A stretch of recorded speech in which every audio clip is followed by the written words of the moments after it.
guide from Toledo Bend, from Elite Guide Services, none other than Zach Gagnard. Yes, sir. How are you doing tonight, Zach? Oh, I'm pretty good. Staying in the air conditioner right now, so it's wonderful.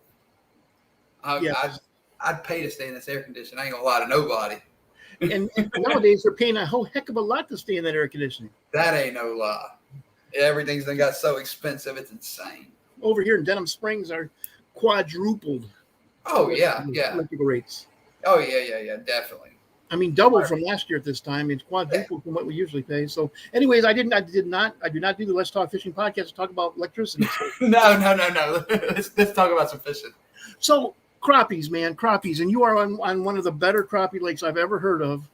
Yeah, it's. I mean, that rivals the Great Lakes of Mississippi. Well, yeah, Grenada Lake. You have Grenada, but that's a whole different animal, right? Yes. You can't compare these two places. No, they're non-comparable. But it's just so huge. Oh yeah, 180,000 acres, 63 miles from point to point, from the back of, they call it Caney Creek, but which is Pirates Cove. I call it Pirates Cove, to the very back of 6 miles, almost 13 miles. You can run in a straight line if you want to, which I wouldn't recommend it, but you can. For 13 you better stay in the boating lanes. Yeah, for the most part, yes. You better stay where you're at, yes. Well, that's only if you like your lower unit, yeah. Yeah. I'm actually at a boat shop right now. We opened last Thursday. Well, good for you. Yeah, and so we've had, I think, 6 lower units come in since last Thursday. 2 of them were guides. So. Oh yeah. Yeah. Zach, how would a guy get a hold of you? We actually are about to drop our website. It's called EliteGuideServices.com, and also just my Facebook page, Elite Guide Service. And also I have my phone number and everything, you can call that too. Okay. Well, what is your phone number? Actually, I use my wife's number. It's 318-471-4529. And her name is Ashley.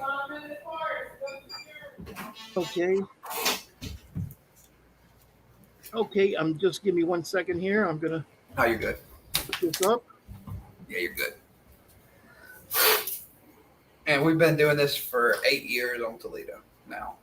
Okay, here. I spelled it wrong. You put a semicolon. There's always something, man. Always something.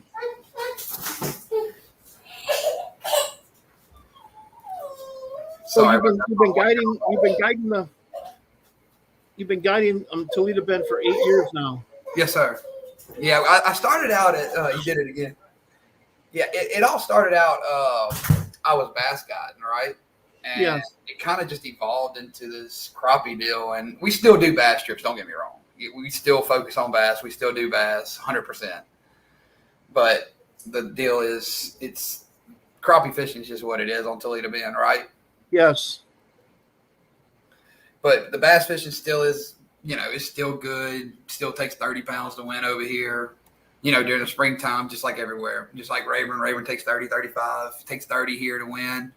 They had one tournament where 3 bags over 30 were called out of here this year. 3 bags over 30. 3 bags over 30. I think a 35, a 34, and a 31, and a 29.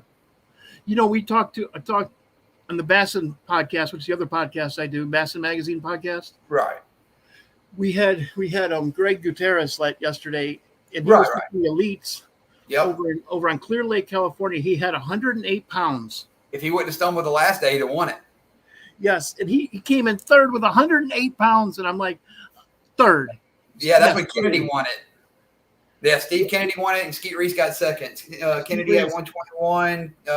Skeet Reese had 117, 118, and Greg had 108. So 2 guys from California. Mm-hmm. Well, no, Kennedy's actually originally from Alabama. Yeah, but Skeet Reese is from California, and so is. Yeah, Skeet Reese is definitely from California. Yeah, he lived on Clear Lake. The Delta's right there, all that stuff. So, but yeah, freaking 108 pounds and you get third. That's sick. Only on the other end, he was telling us a story about that last night, that he was fishing right next to Kevin Van Dam. It's when Kevin Van Dam fished the elites too, And he said, well, I was on fish. I came over here to catch some big ones. He goes, don't ever leave your fish around these guys. No, they're freaking vultures. No. And they came in and took them. They came in and took them.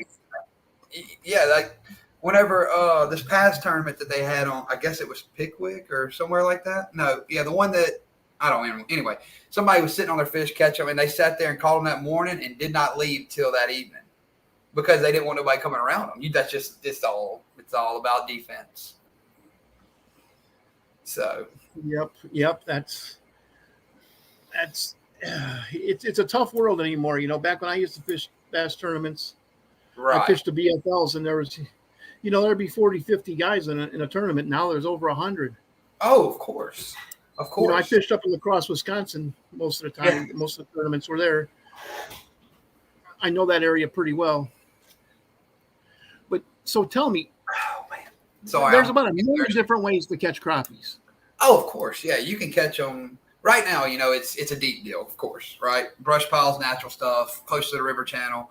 The shallowest fish I'm catching, which I fish mid-lake. I fish from basically Pendleton Bridge to about Indian Mounds.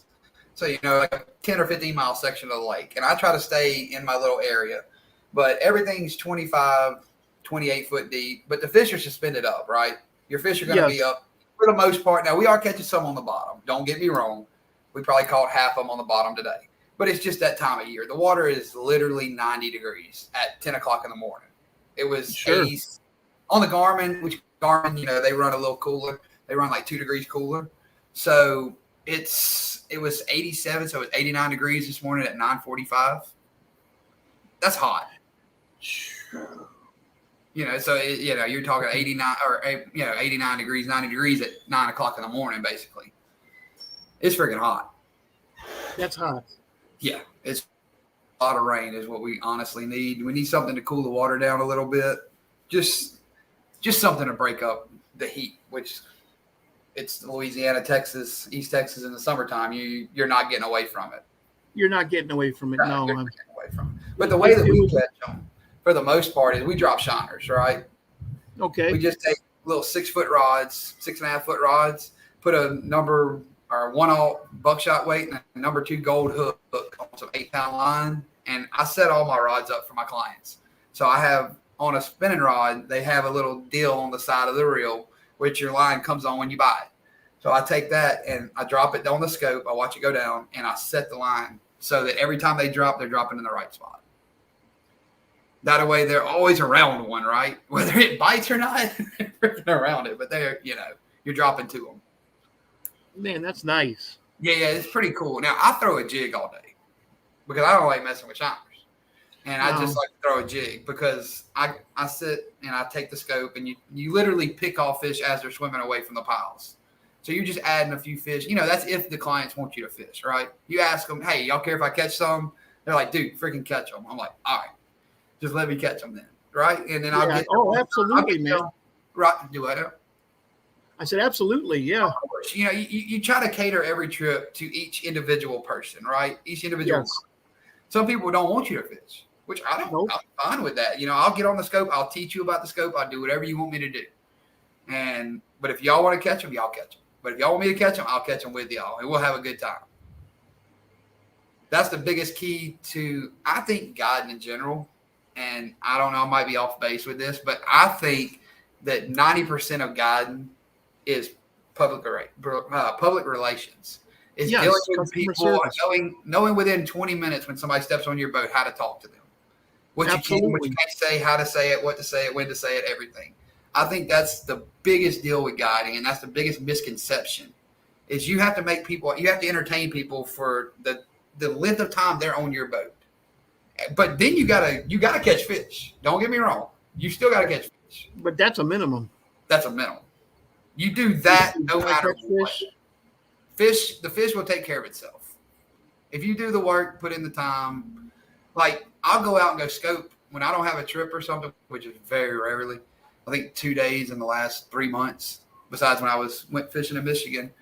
And I'll just go out and scope, right? And just go look around and just try to see what I can find or stuff like that, right? Sure. You just gotta always be. You always have to be working at it to be good at it. And you have to follow the fish. Yeah, even crappies have their seasonal movements, just like every other fish. Of course, right? You know, in the springtime, they're on the banks. Then they move back out to the piles, and then in about late March, and then they stay out there, and then they'll start going to natural stuff. Then they move up and down. Yeah, they'll move. Like, you can be sitting on a pile. What's so cool about LiveScope? I know a lot of people don't like LiveScope. A lot of people don't. Yeah, they don't, and they call it cheating, and it actually is. But I don't think it's cheating. I think it's winning. I like to cheat when it comes to this kind of stuff. I'm just saying, if I can have an advantage over that fish, then I want every advantage I can get over that fish. I want to give my people the best opportunity to put as many crappie as they can in that box. Well, put the odds in your favor. That's what fishing is all about, man. Of course. You've got to put the odds in your favor. When you can watch the jig come by them or the shiner or whatever, you can watch 4 or 5 of them spin around and they turn around and they go down like this. And there's still one, like you pull it up and you drop it past when it comes back up and one just smokes it. Like, it's so simple when it happens, right? But then you have days also where you pull up to a pile and they just won't fire. They just won't do anything. It's a timing deal. Now, I've been on probably 6 different guys' boats who had LiveScope. Right. Can you tell how big a crappie is? Yes. You can tell. Okay. I can tell you about, you know what I mean, within degree, you know. Now, so I will tell you this. Black crappie have bigger returns versus a white crappie. I will tell you that. I don't know why. I guess because they're thicker. That's all I can figure is they're thicker, right? Okay. Because your white crappie, they're this time of year on Toledo Bend, I don't know about many other places because I don't crappie fish a lot of other places, right? I just crappie fish Toledo Bend, basically. They're really long, but they're really thin. Like, they'll look like they should be 3 pounds. They weigh like a pound and like a 1.1 or 1.2, right? They're not big at all. They're just giant freaking fish. So when you say giant, I know like Toledo Bend's on a different scale. Like 17 inches. 17 inches. That's we caught one the other day with 19 1/4. My God. Yeah, that's a big one. We caught a 16.5-inch black the other day. almost 17-inch black. 17-inch black. What did that have? Like 2.5 pounds? It was like 286, I think. Jeez. Just a giant. You know, they're that big across the freaking back, right? They're just on purpose. One thing I've noticed, I fished crappies in probably 7 or 8 different states and in Canada. One thing I notice is some lakes, they tend to sort themselves by size. Not here. Not here. So there can be a 16-incher with a bunch of 9s? Yep. Okay. See, the deal is on Toledo Bend, I fish mid-lake, basically, right? The north end, they're actually catching them better, numbers-wise. Like, they're absolutely catching them up there for the most part. You know, 70, 80, 90 a day. When I'm still catching 40, 50, 60, 70 down here. But mine, down here, the size difference just not even comparable. And I guess because the north end's shallower, I don't know. But I do know that I like catching these bigger ones down the lake. It's so much fun. When you set the hook on one of them crappie and the rod don't move.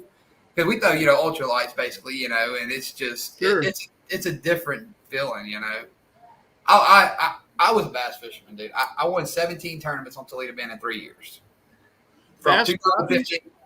Do I know? What kind of tournaments? Bass tournaments. Okay. Yeah. I won 17 out here in 3 years, from 2015 to 2017, basically. 2017 to beginning of 18. Well, they started making all these guide rules about everything, right, that we were fishing up here. So I just basically started crappie guiding. And I thought that I could still fish tournaments, but they wouldn't let me. But then I started getting where I really liked it. So that's where I'm at now. Yeah, I remember Daryl Gleason telling me that he was. Yeah. He used to guide Toledo full time. Now he fishes the elites. Right, of course. But he was saying that he was just sitting there on his LiveScope and just waiting for a big one to come in on his favorite point. And every time a big one came in, he'd cast out there with a Carolina rig and pull it right past it and catch it. And then what's so cool is y'all wouldn't believe, like normal people would not believe that fish every day the amount of 6 to 10 pounders that are swimming out in this lake.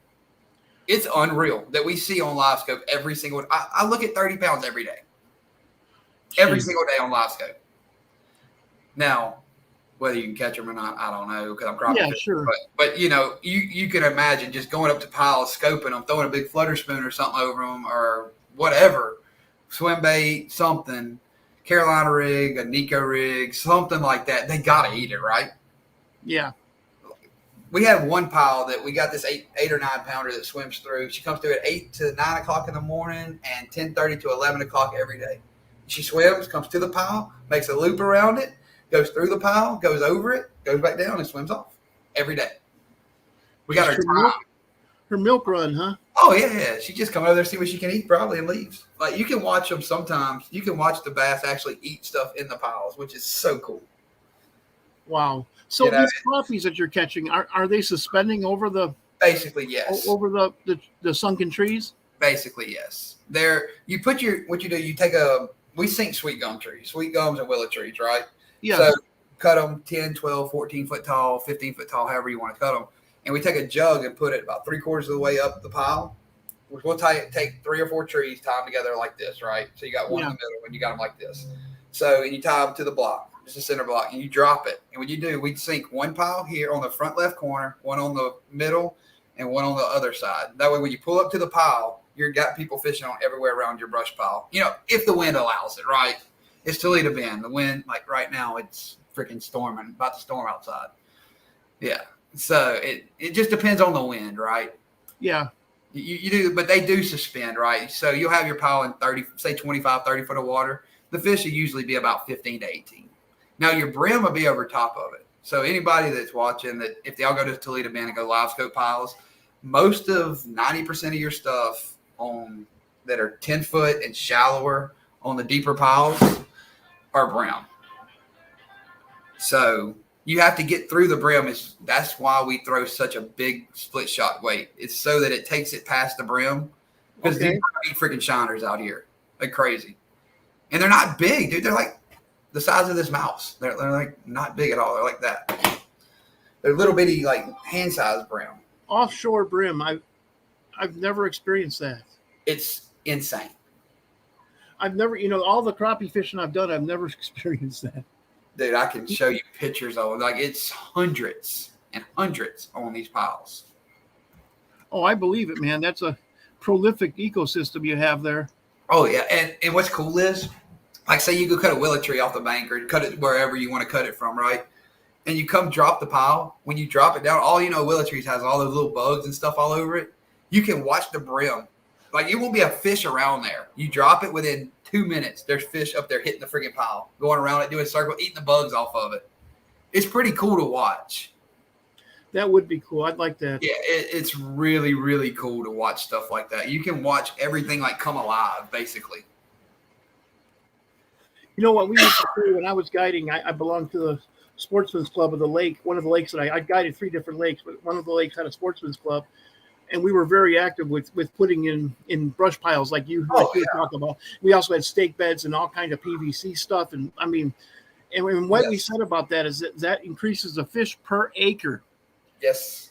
That the lake can hold. That's called carrying capacity. How much, and of course the muskie fishermen would get mad because they were losing their $30 lures on this.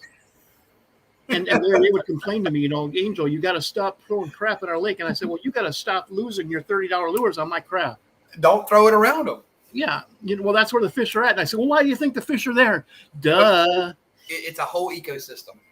Yes, exactly. Every brush pile is its own self-sustained ecosystem, basically. And the deal with our piles is you have to keep them green, right? So everybody thinks, oh, you go drop a pile, it's good for a year, right? That's not true. You have to refresh that pile every 2 to 3 weeks. Really? Yes, sir. See, I didn't know that because we would drop piles and then we would come back 6 years later and drop more piles. And we were also always doing rock piles. And I tried that out here. Rock piles? Yeah, I tried that. It worked a little, but I think we put it in the wrong place, honestly. Well, also, I mean, we were putting like 100 tons of crushed concrete. And, y'all are putting like real rock piles. Yeah, we made a reef that went all the way across the lake. Oh, because wow. we were trying to get something that walleyes would migrate on, So Right. No, so, we sank 316 cinder blocks in one spot, and it actually brought the freaking brim. yeah. But with the brim, you're also going to have those 10-pound bass. Oh yeah, I think we caught 1 or 2 6-pounders off of it. I haven't even checked it this year. I completely forgot about it. To me and you started talking about it.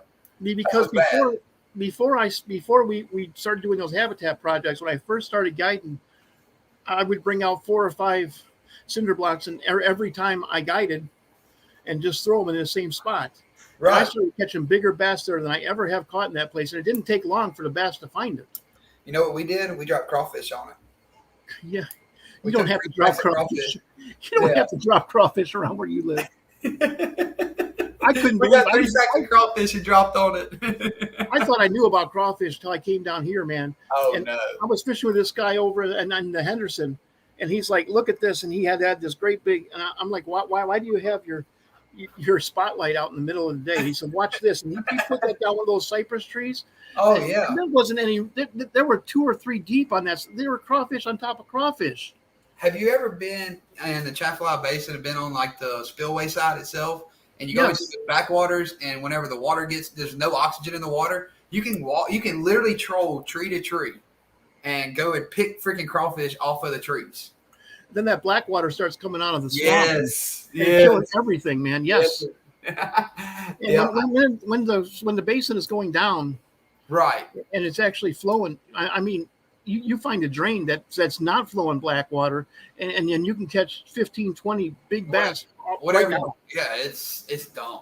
That place is. I love that place down there. In fact, my buddy says you got to throw square bills, and we started catching fish on square bills. We were catching them so fast. I said, no, I'm throwing a swim bait. Yeah. Just because I can take that off the hook, I can take one hook out faster than a stupid. I do not like trebles. I'm not a fan, particularly after guiding like you do. Right. Too many of my people caught me in the back of my neck, pulled off my hat. You know, I've never been hook guiding. In 8 years, I have never been hooked. Now, I've hooked myself, but I've never had somebody hook me. And I've never hooked nobody. I hope you're not a superstitious man. A little bit, yeah. You said it. You said it. A little bit. Yeah. Dude, tomorrow it's going to happen, right? Like, I'm going to set the hook on one, it's going to come off, it's going to shoot into somebody. I had a lot of entitled kids who came out of the Chicagoland area, and Daddy's really rich, and he gives them everything they want, and they would just. Oh, yeah. And, after that happened, I got hooked by a couple of crankbaits. No more crankbaits. No more crankbaits. And I started wacky rigging, Bass guide, hand him a drop shot. Dude, hit a drop shot. You got look when it gets tight, reel it in. It's easy, right? It's the same with wacky rigging. We were throwing up against the riprap shoreline. If you get within 5 feet of it, the bass. It's not clear water, but it's just lightly stained. Of course, the bass can see it. They're gonna if you get within 5 feet of the. And they would be in the back of the boat casting their wacky rigs. I'd be in the front casting, a football head, going for that 5-pounder so I could hand the pole to Dad. Hey, of course, here, grab this rod. Yep. All of a sudden, a big 5-pounder comes busting the surface, and I just got $100 tip. I had a girl one time, dude. This was like my second year guide, and it's back when we were catching all those really big bags on. Like my best day ever on this lake is 38-14. Jeez. Yeah. It was one of those days. Best day I ever had in a tournament was 33-15. Yeah, the dirty 30s, huh? Oh yeah. Yeah, we never even got close myself. Never even got close. 12 pounds. Do you know Lucas Ragusa by chance? I do. I fished with him. I was in his bullet. Next time you're with Lucas, ask him about the time on Toledo Bend with me when we caught those 8-pounders, 7 and 8-pounders real quick. Him and Colby Miller, they caught 4 of them. And I caught a dang 2-pounder, but they caught 4 in between 7 and 8 and 4 casts. Lucas is like a sieve going through the water, dude. Bruh, that dude is something. You don't want to be anywhere near his back cast because he puts so much power into that, and he can launch. Hey, and you don't want to go eat with him. I'll tell you that now. This sucker can eat. Oh, he's Italian. Ragusa. Oh, dude, he can eat, bro. I've never seen anybody who can cast a lipless crankbait 100 yards. He slings legitimately. Oh, I mean, a lot of people say that, but this guy, I sat there and watched it. I'm like, yeah. He had a freaking radio talk show host at a loss for words, which just doesn't happen often in my life. Yeah. Asking about me throwing a crankbait. Yeah. I have a buddy of mine named Richard Bacon, and he's friends with Van Dam and all them, right? He cooks crawfish for Van Dam and all them. He's fished with Kevin a lot. And me and Bacon used to fish together a good bit. And back when I was throwing a crankbait, he's like, dude, there's two people in this world that throw a crankbait, you and Van Dam. I was like, what do you mean? Like, I didn't understand. He's like, dude, when you throw one, but see, I had ceramics in my reels, right? Sure. So you spool the reel when you throw it. It's effortless. But you spend $60 on ceramics or whatever it was, and you throw it until the line comes off. And nobody knows what you're doing, right? You look like a god, but you're not doing anything special. We had everybody fooled back then, right? Yeah. You know, everybody's long line, and we're just making casts that long, right? Almost. You know, you're making 180-yard cast, especially with the wind, right? You get the wind pumping, and you just send it up there and it keeps going. You're throwing those dang lipless crankbaits just sail. You just send it. Yep. But yeah, old Luke, man, that dude is something. I like him a lot, though. He's good at what he does, man. You know, he really is, man. He took me out to the Henderson, and he schooled me. I mean, I don't even think I had a fish look at my lure. He caught 8. It was one of those days. It was right around Thanksgiving, and I mean, I've never seen anybody work a structure jig that fast. He was catching fish doing it. Oh, he rolls, man. He's like that. But see, that's how I fish. I'm wide open. Like my wife will go fishing with me, and she's like, her line just goes behind the boat. She's like, "Can you slow down?" I'm like, "Dude, speed up." Yeah, I'm programmed that way. You know, it's just now guiding. You know, you got to do it a whole lot different guiding, right? But if I'm just out there fishing for myself, it's a whole different freaking animal. Whole different animal. So, what kind of jigs do you use for? I like Zach's stuff, man. Zach Dubois' stuff, the little Slim Jimmies, they work really good. Slim Jimmies, yeah. Yeah, they work really, really well. And that's on, let me see. Cajun Lures. Right there it is, CajunLures.com. Yeah. Zach Dubois.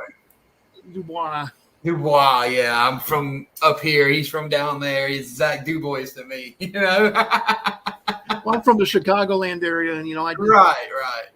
I had to learn a completely different way to talk and different way to pronounce names when I came down here. Yeah, we talked about that the other night. That was so funny. Yeah, Leger. Yeah. First lady I met was a bartender when I came down here, and she said, "Hey, I'll go out with you if you can pronounce my last name." And she showed me her license. I said, "Lager." Well, she just It was nice to know you, wasn't it? Man, I got set up. Yeah. I can pronounce the Polish names, you know. Right. Trubinski, Drzinski. Yeah. All that stuff up there, you got that, right? Even though he's not a good quarterback, you still got it, though. Yeah. Oh, my God. Well, those are the guys I grew up with, you know, with names like that. Right. So I get down here, and there's Leger. Everything's got an EAUX or UX or something. Yeah, everything does. Thibodeau. Everything. Boudreaux. It's like when you're driving up 49 to come up, you know, towards Toledo from where you live at. And they have Chopin and all that stuff. It looks like chopping. It's Chopin. Like, who comes up with that, right? I don't know. We're getting off topic. Yeah, that happens a lot on this show, man. It happens a lot. You got me giggling. Oh, man. But yeah, I do like Zach Dubois, Slim Jimmy. Yeah, it has really good action, and it holds up pretty well, actually. I've also found the D&M jigs. Yeah. That's from around he sent me some of his jigs, and I've caught a lot of jigs on them. I also like the Bobby Garlands. You can't beat the Bobby Garlands. Bobby Garlands are legit. Cubby mini mites. You know, those are just little bitty things. Cubby mini mites tend to have too small a hook for the big crappies, though. Right. Actually, a buddy of mine, Hayden Richard, he got some jigs poured up from somebody. I don't know who it was, but they put sickle hooks in them. Little 16th-ounce jig head with sickle hook. Dude. Now, sick. One thing I've learned about sickle, they're kind of hard to get out of the fish's mouth. I don't care. You don't care. I don't care. You just put them in the boat. You just box them, and we'll worry about that other end on the backside, right? Yeah. I guess they come over the rail of that boat, I don't care. But nowadays, I'm just fishing for myself, you know. Yeah, of course. It's I have a completely different mindset because I'm not tournament fishing anymore, and I'm not guiding, so. Right. Yeah, it's those sickle hooks, man. What we do with them is I run braid on my jig rod, but I put a leader on it, an 8-pound or 6-pound fluoro leader, and I just use K9 fluorocarbon. That's all I use. And they have a crappie fluoro, they have a coated fluoro, they have everything you can need. But anyway, I use that, and I put about a 10-foot leader on it. That way, if you get hung up, you break off. You don't have to sit down and retie your leader every 10 minutes, right? Or 20 minutes, whatever it is. You just break off this much of it, and you're good. Yeah. And that's just the way we do it. And I actually put a really small split shot about 6 inches above it. And what it does, it makes that jig do like this when it goes down. Okay. So it makes it rock. And whenever you take a crappie jig, you know how the line tie is a circle, right? Yeah. You want the actual head of the jig is here and your line tie is here. So you want the line on the top of the line tie. So your bait lays flat like this. So it looks natural. So if it hangs like this, they won't bite it. If it sits like this, they will bite it. If it sits like this, they won't bite it hardly. It has to sit like this. And I don't work the bait. I throw it out there, and I just hold my rod like this, and I'll pull my rod up really, really, really slow. Just barely move my rod. But, it's all live scoping, right? So you're putting the bait in their mouth, basically. Okay. Yeah, because, I didn't have LiveScope, so I'd sit there and. Yeah. But see, the deal with LiveScope is, like, you'll be catching them right here, right, in front of your boat. And then all of a sudden, like, something will happen. Somebody will hit the side of the boat, something will happen. They'll go 20 feet that way. Or they'll take, a lot of times what they'll do, telling little secrets, but they'll get in the shade of the freaking boat, right? So you take your boat, you take your body, and you turn down the side of the party barge, and you drop in the shade of the boat, and you catch another 10 or 12. You just said something there. So you're guiding out of a pontoon boat. Yes, sir. 24-foot pontoon boat with it's a tri-tune. Okay. Now I have a great friend of mine, actually a guy who him and I kind of figured out how to guide together. He's known as the crappie professor. He lives close to Chicago. Right. He was the first one I knew who got a party barge to guide out of, and he has his own. His LiveScope has its own. How do I say this? Has its own settings and everything. Well, he has his trolling motor, and then he has another trolling motor right next to it, but it doesn't. But it's just for his transducer. He doesn't have a head for a trolling motor. See what we did? He retrofitted it himself with a. Exactly. The way we do ours is it's actually just 1 inch and a quarter PVC, and then 1 inch PVC. So you have the 1 inch and a quarter. Is just your housing basically, and then your other one is about 2 to 3 foot longer, where that's where your transducer is on the bottom, and then I have an L on the top of it, so I can spin it. It's just on a ram mount on the side of the party barge. It's just a piece of white PVC. And he has two of those lanyards around his neck, and one of them See, my problem is I get confused which button I was pushing. I done spot lock something, so it's just easier for me just to take it and that's what 90% of the guys up here are running, right?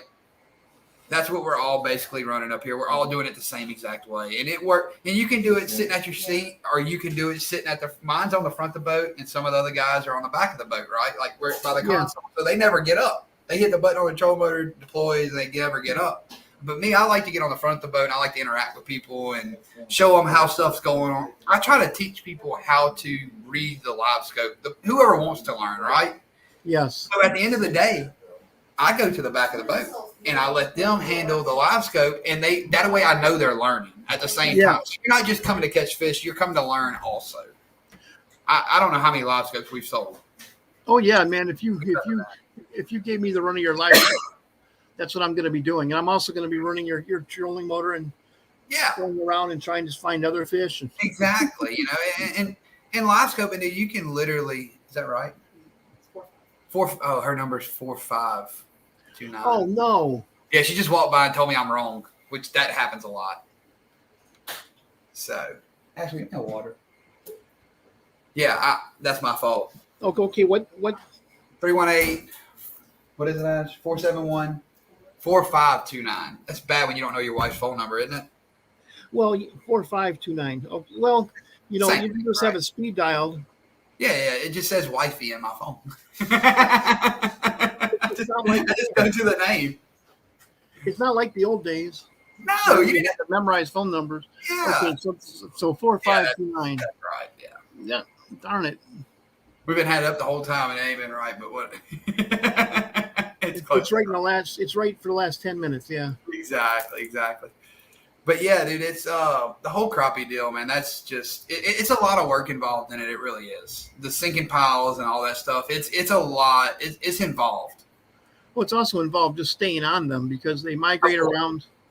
If you harass a school too much, they'll move.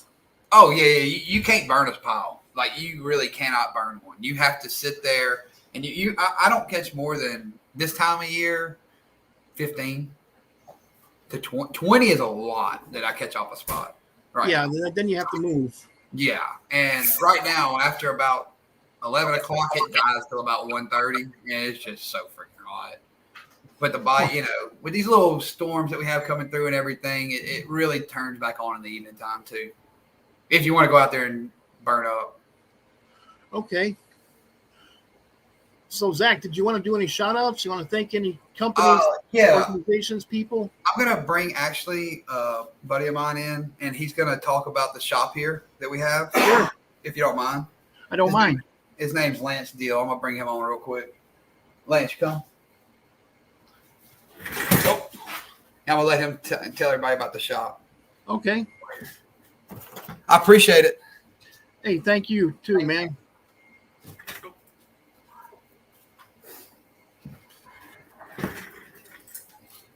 How are you, sir? Hello there. Would you like to tell the people your name? My name is Lance Deal. Okay. Who do you work for, or what company? Hydrotech Marine Services here in Hemphill, Texas. Okay. And that's right across the lake from Manny? It is. It is. It's right across the lake. Okay. And what kind of services do you provide? We are a service center and a parts department. We work on any outboard motors that you can think of, and have just a full stock room of parts and accessories. Do you also work on trolling motors? We don't. We are not. We're not a dealer, so we have a lot of we get a lot of trolling motors in, but a lot of it's warranty work, and we don't want to avoid warranties on trolling motors. So, and there's a great little place across the bridge over there in Louisiana. Those guys over at Toledo Fiberglass, you can't beat their work. They are just fantastic. So we send them over there if we get trolling motor work. So if a guy runs into a stump, which I bet happens a lot on Toledo, it does. You could set them up, huh? We can. We do anything for a motor, lower units, power heads, and anything in between. And that's on Yamaha, Mercury, Evinrude, the old Johnson motors. Even the old Johnsons, okay. I haven't heard that in a long time. Yeah. And the good thing about it is we probably have the parts in stock also. That brings back memories, because the first boat I ever bought had a 40-horse Johnson on it. Right. The old white motor. You remember those? I did. The first bass boat that I ever had the old 150 Johnson Fast Strike on it. And, wow. Oh yeah, it was one of the best motors I'd ever had for years. And all I had to do in that motor was change the oil and the water pump. Wow, my first bass boat had a 200 Evinrude. Well, which another now Evinrude making motors still are. I heard that they have, and I heard that they aren't. I'm pretty sure that they quit making them just a few years back. Yeah, I did hear that. Then some guy, actually a charter boat captain down here. I live down near Baton Rouge, Louisiana, and I fished the coast a lot. And a charter boat captain told me, no, they're still making them. I don't think so. Not according to the press release they sent me. Yeah, and somebody was asking me about that the other day, and we actually looked it up on the internet, and I can't remember what year, but I think it was. It was recently, like 2019 or something. I was going to say 18 or 19. Because it was recent, because a good friend of mine was like big time in their pro staff, and he's like, this is going to be a significant chunk of my income gone. Oh, yeah. That touched a lot of people. It did. So you can work on the old Johnsons, you can work on Suzuki's, Yamahas. Anything. anything. We've got certified technicians here. So there's nothing that these guys haven't laid their hands on. And so the last do you only work do you only work on motors? Do you work on boats? We do little stuff. We specialize in motors because that's what we are really, really good at. Yeah. If it's something pretty easy that we can get in and out, we'll do it. But we're not one of those establishments that you bring your bass boat in and get a full rigging with full, LiveScope, 4 different. That's not our specialty. Okay. Our specialty is motoring and keep you on the water. Well, would you like to tell the folks the name of your business and how to get a hold of you if you have a web page? Sure. It's Hydrotech Marine Services. We're right here in Hemp Hill, Texas. And I got to look up the phone number. We've been open for about 4 days now. So it's good for you, man. Yeah, we moved from Central Texas down here to Hemp Hill from the Waco area. So the phone number is 409-787-2055. Why don't you say that one more time, sir? 409-787-2055. Wow. Well, thank you very much for your time, man. I appreciate it. I really do. And is your friend close? Is that close to you? He's taking care of that. I can see him right there. He's taking care of that 1-year-old for just a couple of seconds, but I can get him back. Man. We can still talk to you, So do you do routine maintenance on? We do. Yeah, we do routine maintenance. We do all warranty work, anything that you need right here in the shop. Up north, we used to call it winterizing. Down here, it's probably summerizing. Actually, we do both here. Yeah, you I don't want to use my boat for the next 3 months. Please make it so my motor will start up and I'm not giving it love, We hear that a lot. Please just start when I'm ready. Yes, I don't want to look at my boat July, August, or September. Right. Just too hot. It hurts my feet because I like to be barefoot in my boat. Sure, that's how I fish. That's how I fish on the front of my bass boat, is barefooted. You just have to be very organized and just don't ever let anybody in your boat who's going to drop hooks on the floor. Exactly. It has happened. That is exactly right. It has happened to me. I have had hooks in my floor. I'm in my feet because of a careless person. Right. Luckily, that hadn't happened to me yet, and I've been fishing barefoot now for probably 10 or 12 years. I've just had bad luck. Zach and I were talking about that. I got hooked so many times by my customers when I was guiding that I stopped allowing my customers to use, except for the very best ones. Right. No more crankbaits. No more any kind of treble hooks. We're gonna wacky rig. We're gonna drop shot. We're gonna live bait rig. We're gonna throw swim baits.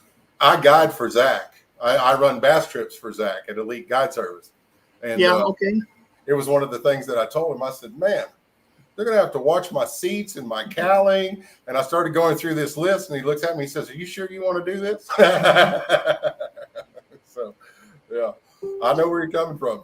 I found out real quick because, you use a lot of night crawlers for walleyes, which is what I guided a lot for up north. And all of a sudden I had worm dirt ground into my carpeting. Yeah.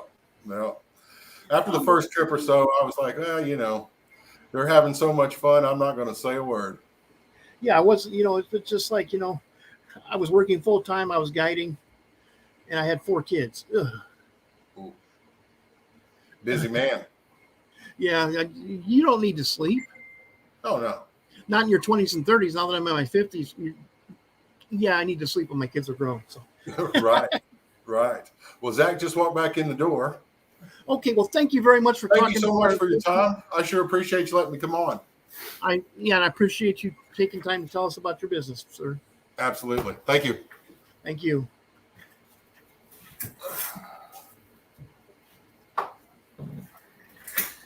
I'm short. This chair is too tall.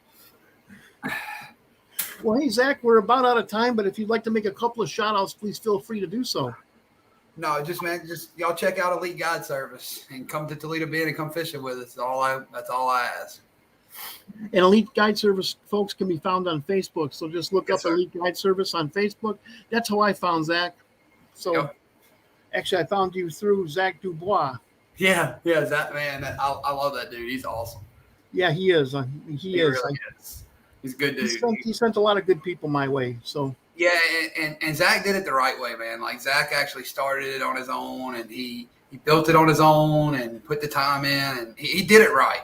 That's what I like. He started that. Just I started my podcast on a dream and a cell phone. That was it. Right. Zach started his company the same way. Shooting injection molds. He had a dream. He bought one mold. Yeah. Exactly. Oh yeah, I remember when he started. Yeah, but my wife, she the phone number on there is actually my wife's number. Nobody actually talks to me hardly anymore. She actually runs all this up here and Elite Guide Service at the same time. And we got a 1.5-year-old basically, It's insane. Like she's super big. I just go fishing. So that's your biggest shout out then, right? Of course, 100%. 100%. No doubt. 100%. You know what I tell people? She's standing right there, but she won't come get on camera. I've been through 2 marriages, man. And one thing I tell people about how people ask me, what does it take to make it in the fishing industry? I said, you have to have a strong job and even a stronger wife, because if you're missing one component of those 2, you're going to lose both. Take it from me, man. I know. 100% when you get home. Yeah. When you get home, you're going to be hot and tired. Yes. Pay attention to her. Oh, of course. Don't do what I did. And I'm not saying you don't. I'm just saying don't do what I did. 100%. No, like she's my best friend in the world, right? Like she handles everything. She books every trip. She takes care of every boat that comes up here when they come in the door. She does everything. That's cool, man. That's cool.